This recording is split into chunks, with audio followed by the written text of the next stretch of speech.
శాంతి బహుమతి గెలుచుకున్న ఒక వెధవేమో తన కళ్ళెదురుగుండా హిందువులు ఊచకోత జరుగుతుంటే, మైనారిటీల మీద అరాచకం జరుగుతుంటే, తను సలహాదారు అని లేని పదవి. బంగ్లాదేశ్ రాజ్యాంగం ప్రకారం సలహాదారు అనే పదవే లేదు. ఇప్పుడు యూనస్ అనేవాడేంటి? Advisor to government. ఎవడు నియమించాడు? వాడికాడే నియమించుకున్నాడు. ఒప్పుకున్నది ఎవరు? సైన్యం. అక్కడ సైనిక తిరుగుబాటుకి యూనస్ అనే ముఖాన్ని పెట్టి అమెరికాతో వాళ్ళు ఆటలు ఆడుతున్నారు అక్కడ సైన్యం. ఇప్పుడు అలాంటిది ఒక నోబెల్ శాంతి గ్రహీత వాడు ఎదురుగుండానే ఇంత అరాచకం జరుగుతున్నా వాడు శాంతి దూత అని ఇంకా చెప్పుకుంటే సిగ్గుచేటు.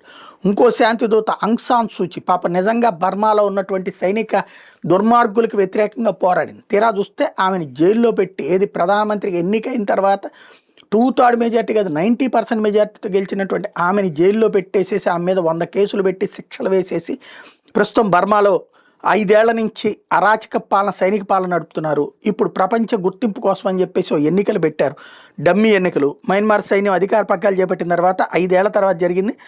జనవరి 11, 25 తేదీలో మరో 2 దఫాల పోలింగ్ అయ్యాక ఫలితాలు వస్తాయట.